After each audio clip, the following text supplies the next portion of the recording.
नमस्कार साथियों, मेरा नाम है मनीष भारती और आप देख रहे हैं संस्कृति आईएएस यूट्यूब चैनल। साथियों, आज जिस मुद्दे पर हम बात करने वाले हैं वह पॉलिटी के सेगमेंट से जुड़ेगा। जीएस का पेपर 2 जो है टॉपिक देखिए, फोन पर पत्नी की बातचीत रिकॉर्ड करना निजता का उल्लंघन यहाँ पर बताया गया है और यह मामला जो है यह कोर्ट के एक निर्णय से आया है। ठीक है, इस पर हम डिटेल से बात करेंगे। और ये जो यहाँ शब्द आप देख रहे हैं निजता का उल्लंघन, तो निजता का प्रावधान जो है वह हमारे संविधान में आर्टिकल 21 में किया गया है, फंडामेंटल राइट्स से बनाया गया है। तो इसके तहत विस्तार करते हुए यहाँ पर छत्तीसगढ़ के हाई कोर्ट ने इस पर कुछ निर्णय दिया है, उसे हम देखेंगे। इसके अलावा हम समझेंगे कि निजता का मामला क्या है, संविधान इस पर क्या कहता है। समय समय पर सुप्रीम कोर्ट के कुछ प्रमुख निर्णय को हम भी स्टडी करेंगे कि उसके तहत क्या कहा गया है। इसके अलावा आज के इस लेक्चर में 2 प्रश्न दिया गया है आपको, और दोनों ही प्रश्न जो है वह प्रीलिम्स के स्तर का है। खास बात यह इस दोनों प्रश्नों का है कि यह दोनों ही प्रश्न यूपीएससी के प्रीलिम्स में पहले पूछा जा चुका है और दोनों ही निजता से संबंधित मामला है। यानी कि जब मैं ये टॉपिक आपको पढ़ा रहा हूं और हाल ही में एक प्रश्न 2018 में आया है तो दूसरा 2019 में आया है, यानी कि बैक टू बैक बहुत कम ही ऐसा होता है कि यूपीएससी किसी एक ही टॉपिक से जाकर के प्रश्न करने लग जाए। तो आप समझ पाएंगे कि यह जो टॉपिक है, एक तो फंडामेंटल राइट्स में बहुत इंपॉर्टेंट हो जाता है, इसके अलावा जब राइट टू प्राइवेसी का मामला आता है तो यह सबसे महत्वपूर्ण हो जाता है फंडामेंटल राइट्स में, जब से सुप्रीम कोर्ट ने इसकी व्याख्या की है तब से। इसीलिए इस मुद्दे को बहुत ध्यान से हम आज पढ़ने वाले हैं। उससे पहले आपके लिए एक सूचना है, और सूचना यह है कि संस्कृति आईएएस टेस्ट सीरीज जो है वह प्रारंभ कर रही है। यहाँ पर देखिए, यूपीएससी का प्रीलिम्स टेस्ट सीरीज जो है 2024 के लिए प्रारंभ किया गया है। इसमें 15 अक्टूबर से इसकी शुरुआत हो चुकी है। आप अभी यदि मान लीजिए कोई ऐसे कैंडिडेट हैं जो कि प्रथम टेस्ट नहीं दिए हैं, प्रथम टेस्ट जो होता है वो डेमो टेस्ट होता है, यानी कि वो सभी के लिए पूरी तरह से निःशुल्क होता है, वह कोई भी व्यक्ति दे सकता है आकर के बिना फीस सबमिट किए हुए। अब 15 तारीख तो बीत गया है, लेकिन अभी भी कोई व्यक्ति हैं जो चाहते हैं कि डेमो टेस्ट दे, वह समझ ले कि क्या वस्तु स्थिति है, तो उनको क्या करना है, संस्कृति आईएएस के ऐप को डाउनलोड कर लेना है। वहां पर यह टेस्ट आपको पूरी तरह से निःशुल्क मिल जाएगा, अभी भी आप ये दे सकते हैं, इसका प्रावधान संस्था ने आपके लिए रखा है। इस टेस्ट सीरीज में क्या रखा जाएगा, तो 34 टेस्ट कुल रखा जाएगा, जिसमें से 26 टेस्ट जो है वह समान अध्ययन का होगा। इसके अलावा 8 टेस्ट जो है वह सीसेट का होगा। चूंकि आप जान रहे हैं समय के साथ सीसेट का स्तर यूपीएससी बढ़ाते चली जा रही है, इसीलिए सीसेट पर फोकस करना बेहद जरूरी हो गया है। इसका जो शुल्क रखा गया है वह 15,000 रुपया रखा गया है, लेकिन प्रथम 200 विद्यार्थी जो नामांकन लेंगे इस टेस्ट सीरीज में, उनके लिए मात्र 7,000 ही यह रखा गया है। इसके अलावा यूपी पीसीएस का प्रीलिम्स टेस्ट सीरीज भी 2024 के लिए प्रारंभ कर दिया गया है, और यह जो है 5 नवंबर 2023 को इसका पहला टेस्ट होगा। शर्तें यही रहेगी कि पहला टेस्ट जो है वो पूरी तरह से इसमें भी आपको निःशुल्क ही होता है। तो अभी से आप इसमें नामांकन की शुरुआत हो चुकी है, आप नामांकन ले सकते हैं। जब 5 नवंबर आएगा तब आप यहां से टेस्ट दे सकते हैं। इसमें 20 टेस्ट होगा, 15 समान अध्ययन का और 5 जो है यूपी पीसीएस में भी सीसेट का पेपर होता है, तो 5 सीसेट का। इसमें जो शुल्क रखा गया है वह यहां पर आप देखें 10,000 रखा गया है, और प्रथम 200 छात्र जो होंगे या छात्राएं, उनके लिए 5,000 का यहां पर शुल्क रखा गया है। यह जो है सेंटर अगर देखें तो दिल्ली में जो लोग रह रहे हैं उनके लिए भी, और जो प्रयागराज में रह रहे हैं वो प्रयागराज में ही इसका यह टेस्ट दे सकते हैं। और हिंदी और अंग्रेजी दोनों ही भाषाओं में यह टेस्ट उपलब्ध होगा। ऑनलाइन और ऑफलाइन दोनों ही मोड में होगा। ऑनलाइन कहने का मतलब है संस्कृति आईएएस के ऐप के माध्यम से आप दे सकते हैं, और ऑफलाइन कहने का मतलब है कि आप इस सेंटर पे आकर के इस टेस्ट को दे सकते हैं। प्रत्येक टेस्ट में प्रश्नों के विस्तृत व्याख्या सहित उत्तर भी आपको दिया जाएगा। इस विषय में विशेष जानकारी के लिए यहाँ देखिए कॉन्टैक्ट नंबर दिया गया है, आप इस पे संपर्क करके या संस्कृति आईएएस के वेबसाइट पर विजिट करके आप इसके संबंध में विशेष जानकारी ले सकते हैं। फिर से बता दूं कि ये जो यूपीएससी का टेस्ट सीरीज है इसका पहला टेस्ट हो चुका है, लेकिन ये अभी भी आपके लिए निःशुल्क है, पहला डेमो टेस्ट, और इसके लिए संस्कृति आईएएस का ऐप आप डाउनलोड कर लीजिए और टेस्ट दे लीजिए। चलिए अब हम मुद्दे की तरफ बढ़ते हैं। जैसा कि मैंने पहले ही कहा कि यहाँ पर हाईकोर्ट का कहना हुआ कि आप एक व्यक्ति है, उनसे मामला ये जुड़ता आता है, उस पर हम बात करेंगे डिटेल से। निर्णय यहाँ पर फिलहाल छत्तीसगढ़ हाईकोर्ट का कहना है कि यदि आप अपनी पत्नी का फोन कॉल जो है वह रिकॉर्ड करते हैं उसके बिना जानकारी में दिए हुए, तो यह यह उस व्यक्ति का मौलिक अधिकार का उल्लंघन होगा, निजता के अधिकार का उल्लंघन होगा। यहाँ पर यह हाई कोर्ट जो है यही कहते हुए नजर आ रही है। प्रमुख बिंदु को लेके चलते हैं, पूरे तरह से समझ लेते हैं सबसे पहले कि मामला है क्या। देखिए, मामला यह है कि छत्तीसगढ़ हाई कोर्ट में एक महिला पहुंचती है और वह महिला यहां पर कहती है कि गुजारा भत्ता पर फैमिली कोर्ट के दिए फैसले पर पुनर्विचार याचिका वो दायर करती है। मामला क्या है, इसकी शुरुआत में हम चलते हैं। देखिए, कपल्स हैं, दोनों आपस में उनका संबंध विच्छेद करना चाहते हैं, विवाह के बाद तलाक लेना चाहते हैं। इसके लिए फैमिली कोर्ट में अर्जी दी गई थी। फैमिली कोर्ट में सुनवाई के दौरान जो है, अगर वहां से तलाक उन्हें मिल जाता तो उनके जो पति थे उनको मालूम था कि गुजारा भत्ता देना पड़ेगा महिला को।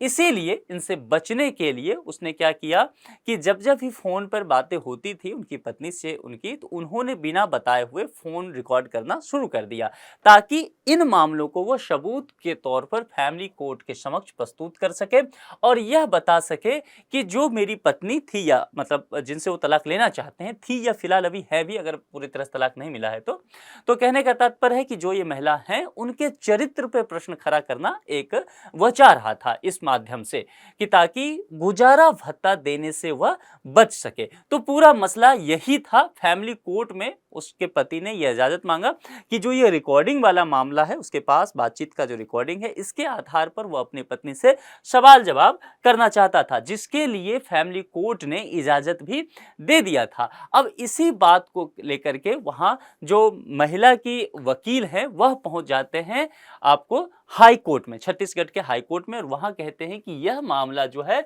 महिला की निजता का उल्लंघन है। ठीक है, उसके गरिमामयी जीवन का उल्लंघन है कि बिना बताए हुए उसके बातचीत को रिकॉर्ड कर लिया जाता है और यह बात जो है उसकी जानकारी में भी नहीं रहती है। तो यह पूरा मामला यह है। अब हाईकोर्ट इस पर कहता है महिला की जानकारी के बिना ही उसकी बातचीत रिकॉर्ड करना उसकी निजता का उल्लंघन है। हाईकोर्ट ने जो याचिका है उसको मान लिया है और फिर फैमिली कोर्ट का जो आदेश था कि उस रिकॉर्डिंग के आधार पर आप सवाल जवाब कर सकते हैं, फैमिली कोर्ट के उस आदेश को हाई कोर्ट ने खारिज कर दिया है। तो यह पूरा मामला था। जब कहते हैं ना करंट अफेयर्स का मामला, तो करंट अफेयर्स इतना ही था।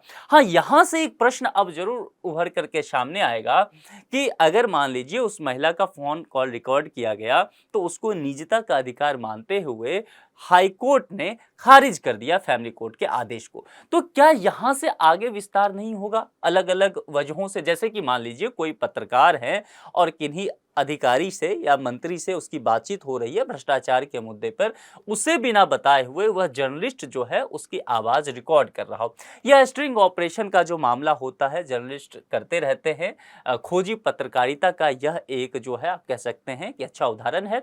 तो क्या आगे चल के हाई कोर्ट में वो सब चीजें सबूत के आधार पर रहेगा, सुप्रीम कोर्ट में या कहीं किसी भी कोर्ट में, क्या कोर्ट वहां भी इस चीज को मान लेगी कि यह निजता का अधिकार है, आप बिना बताए हुए कैसे रिकॉर्ड कर सकते हैं इन सब चीजों को?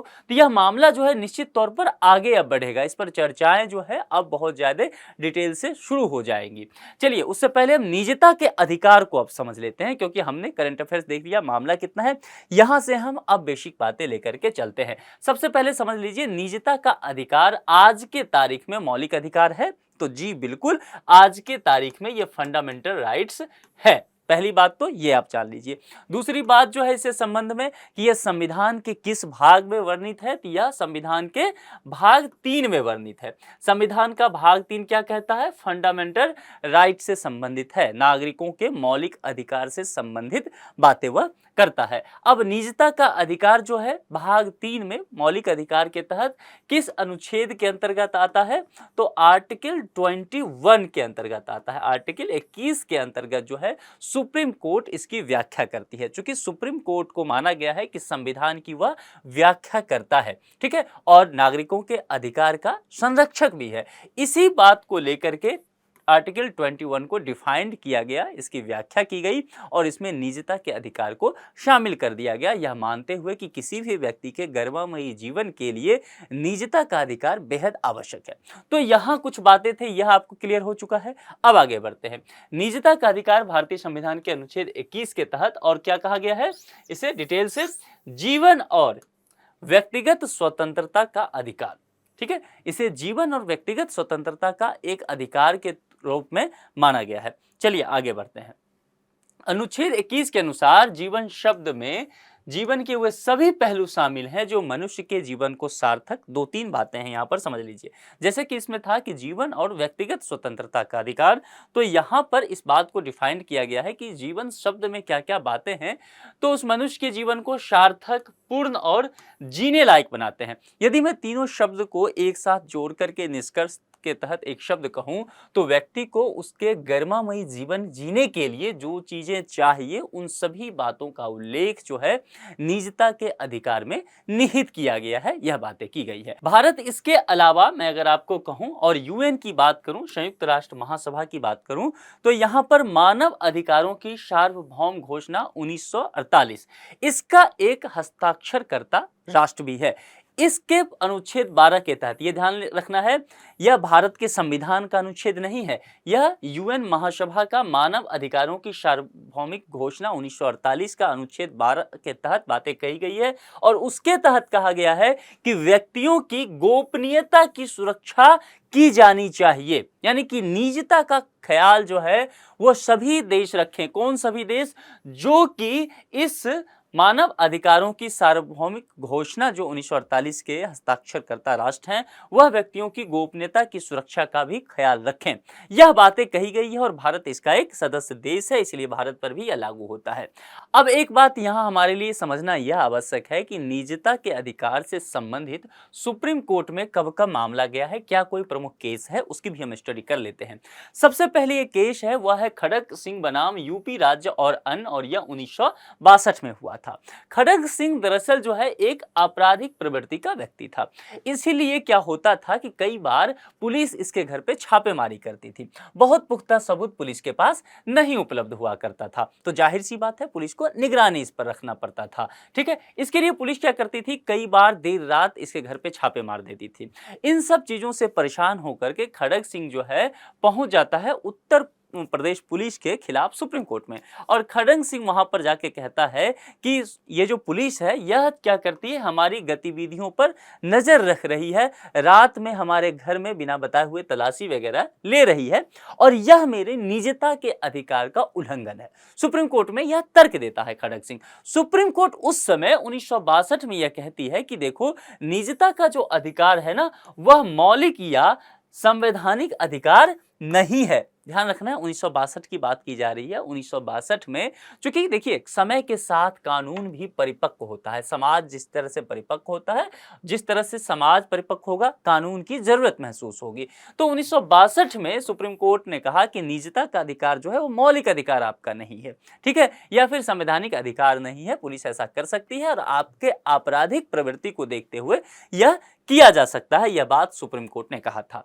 यह मामला आगे बढ़ता है और मामला आता है पुट्टास्वामी बनाम भारत संघवाद 2017 में। यह मामला तब जुड़ता है जब कि आधार अधिनियम का मामला आ जाता है। ठीक है, अब आधार अधिनियम में यह था कि व्यक्ति को अपना आधार कार्ड बनवाना पड़ेगा, जिसके लिए व्यक्ति को अपना नाम, पता और आप जानते हैं उंगलियों के निशान, आंखों की, ये सब चीजें जो है वह देना पड़ता है। इसीलिए बहुत सारे व्यक्ति जो हैं आधार कार्ड के और आधार अधिनियम के विरोध में थे कि हमारी जो गोपनीय जानकारी है वह सरकार के पास उसका डेटा हो जाएगा, जिसका कहीं न कहीं मिसयूज भी किया जा सकता है। इसी चीज को लेकर के पुट्टास्वामी बनाम भारत संघवाद 2017 का मामला आया। पुट्टास्वामी कौन है? रिटायर्ड जज हैं। ठीक है, अब पुट्टास्वामी जो है सुप्रीम कोर्ट में रिट याचिका दायर करते हैं आधार की संवैधानिकता को चुनौती देते हुए, और यह कहते हैं कि आधार से क्या होता है, निजता के अधिकार का उल्लंघन होता है। ठीक है, जैसा कि वहां पे खड़ग सिंह ने कहा था, लेकिन खड़ग सिंह के बात को 1962 में सुप्रीम कोर्ट नहीं मानती है, वहां पर मौलिक अधिकार नहीं कहती है। समय बदल चुका है, 2017 का आ चुका है, कानून परिपक्व हो चुका है, समाज परिपक्व हो चुका है, और यहां पर जब एक सेवानिवृत्त न्यायाधीश इस बात को कह रहे हैं तो सुप्रीम कोर्ट को जाहिर सी बात था बहुत गौर से इस मसले को सुनना था। इसलिए कहते हैं कि देखिए राइट टू प्राइवेसी के खिलाफ है, निजता के अधिकार का उल्लंघन है। किसी व्यक्ति की निजता का अधिकार संविधान के अनुच्छेद 21 के अंतर्गत जीवन और व्यक्तिगत स्वतंत्रता के अधिकार के तहत आंतरिक हिस्सा है। ये डिफाइंड भी कहते हैं कि ठीक है, वहां अगर आप कहते हैं कि संवैधानिक अधिकार नहीं है, लेकिन जहां पर यह अनुच्छेद 21 है और उसके तहत जब यह कहा गया है कि जीवन और व्यक्तिगत स्वतंत्रता की चर्चा की गई है, तो इसी का आंतरिक हिस्सा यह है। अलग से कहने की आवश्यकता नहीं है, निजता का अधिकार इसमें निहित है। यही बात पुट्टास्वामी जो है रीट याचिका के माध्यम से आधार के संवैधानिकता को चुनौती देते हुए सुप्रीम कोर्ट में कहते हैं। लोगों के अधिकारों के संरक्षक के रूप में सुप्रीम कोर्ट को इसके अधिकार की रक्षा करना चाहिए। जैसा कि मैंने कहा कि सुप्रीम कोर्ट जो है नागरिकों के जो अधिकार हैं उसका संरक्षक है। यदि आपको लगता है कि आपका कोई फंडामेंटल राइट्स है जिसका हनन राष्ट्र के द्वारा, राज्य के द्वारा या किसी व्यक्ति के द्वारा किया जा रहा है, आप सुप्रीम कोर्ट सीधे पहुंच सकते हैं अपने मौलिक अधिकार की रक्षा करने के लिए, उनसे कहने के लिए कि आप हमारे संरक्षक के तौर पे खड़ा हो जाइए। दूसरी बात, सुप्रीम कोर्ट जो है वह संविधान की व्याख्या करता भी है, उसको यह अधिकार दिया गया है। तो इसीलिए अगर स्पष्टता जो है अनुच्छेद 21 में नहीं कहा गया है, तो इसलिए कह रहे हैं पुट्टास्वामी कि आप इसको विस्तार कीजिए, आप इसकी व्याख्या कर दीजिए, क्योंकि इसमें मेरे हिसाब से चीज निहित है। और सुप्रीम कोर्ट फिर इस पर सुनवाई करती है, इसको गौर करती है और जीवन और व्यक्तिगत स्वतंत्रता का जो एक पैमाना दिया गया है संविधान में, उसकी व्याख्या करना भी शुरुआत करती है। तो इसमें दो बात हो गई, आपको ध्यान रखना है। कभी प्रश्न आ जाए, और आ चुका है प्रश्न, ठीक है, ये आ चुका है प्रश्न, तो आपको यहां ध्यान रखना है कि मौलिक अधिकार के संरक्षण की बात आएगी, भूमिका की संरक्षक कौन है, तो आप सुप्रीम कोर्ट का नाम लीजिएगा। दूसरी बात है कि क्या सुप्रीम कोर्ट को संविधान की व्याख्या करने का अधिकार है? निश्चित तौर पर यह अधिकार है, कोई आपको कंफ्यूजन नहीं होना चाहिए।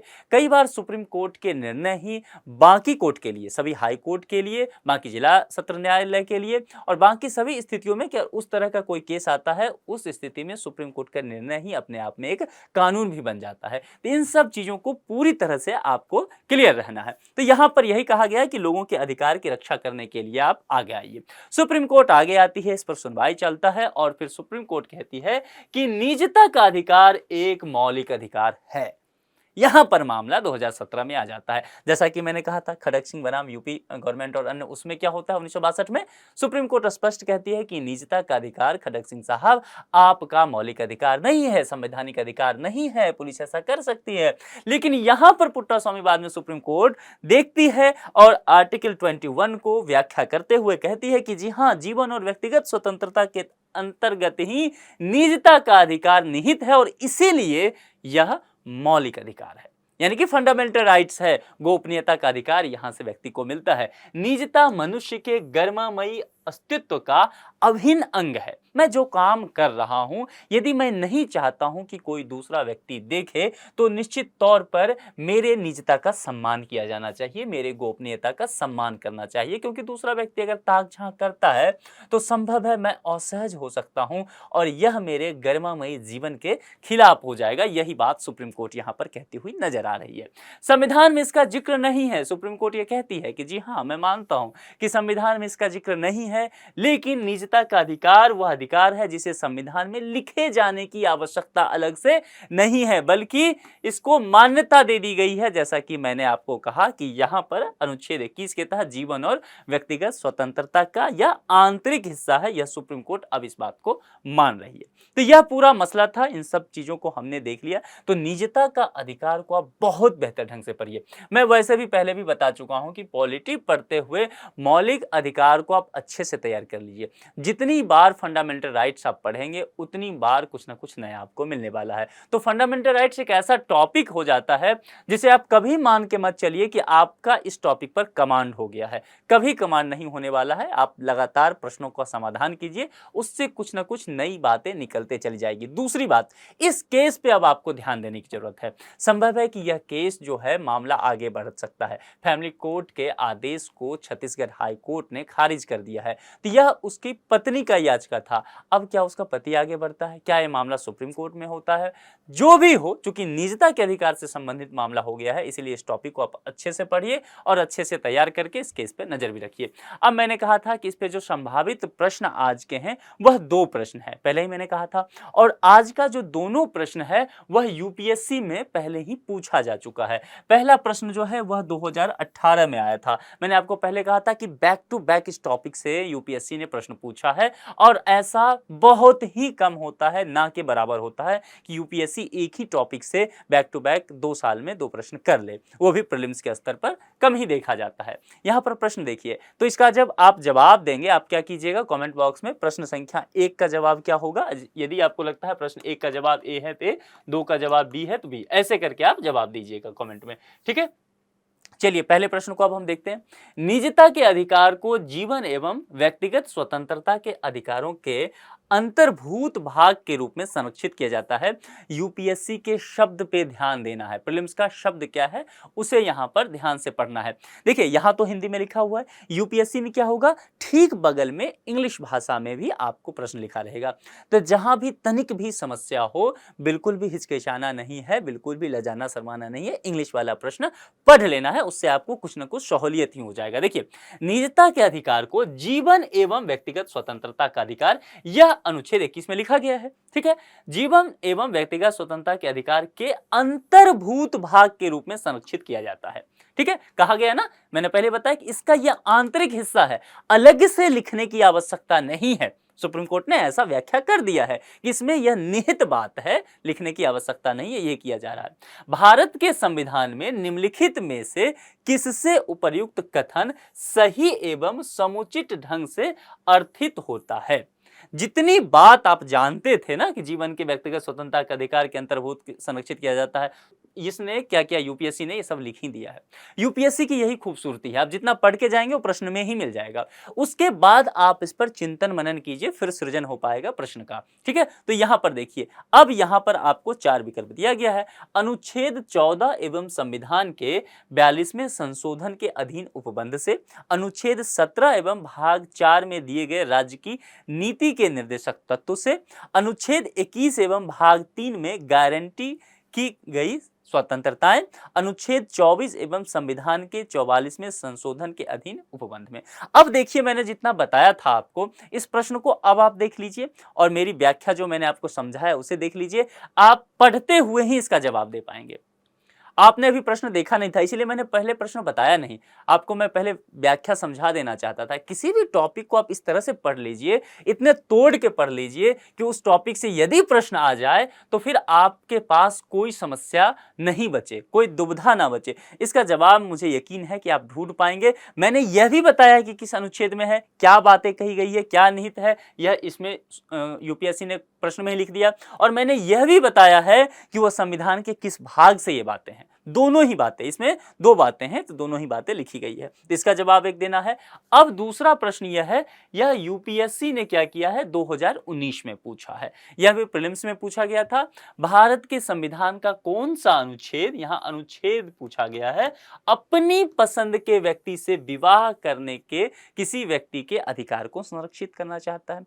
हर व्यक्ति चाहता है ना कि उसका लाइफ पार्टनर उसकी पसंद का हो, आप भी चाहेंगे कि अपनी पसंद के व्यक्ति से विवाह करें। तो यही बात जो है, आपकी मन की बात को यूपीएससी ने पहले ही भांप लिया और प्रश्न बना दिया और प्रश्न के माध्यम से आपसे पूछा है। आप समझिए कि आपसे एकदम जो है आपकी निजी बात यहां पर पूछ लिया गया है। तो किस अनुच्छेद से संबंधित है, ध्यान रखना है, यह बातें जो अपनी पसंद के व्यक्ति से विवाह करने का कहीं संविधान में लिखा हुआ नहीं, इस तरह की बातें हैं। लेकिन मैंने यही कहा कि आपको चीजों को बारीकी से समझना होगा, यदि कॉन्सेप्ट क्लियर हो जाएगा तो आप उसका जवाब दे पाएंगे। यहां पर 4 विकल्प दिए गए हैं, अनुच्छेद 19, अनुच्छेद 21, अनुच्छेद 25 और अनुच्छेद 29। तो इसमें से देख लीजिए कौन सा विकल्प सही है, उसका जवाब आप दे सकते हैं। आप एक काम और कर सकते हैं इस दोनों ही प्रश्नों में कि यदि विकल्प कोई गलत है, कोई एक सही होगा बाकी विकल्प गलत है, इसमें भी बाकी विकल्प गलत है, तो क्यों गलत है। अनुच्छेद 19 मान लीजिए अगर गलत होता है आपके हिसाब से, तो क्यों गलत है, अनुच्छेद 19 में क्या बातें कही गई है, या अनुच्छेद 29 गलत होता है तो क्यों होता है, उसके तहत क्या बातें संविधान में कही गई है, यह भी आप लिख सकते हैं। तो इस लेक्चर में इतना ही रखते हैं, किसी दूसरे लेक्चर में फिर किसी दूसरे मुद्दे के साथ मुलाकात होगी। अपना ख्याल रखिए। Thank you.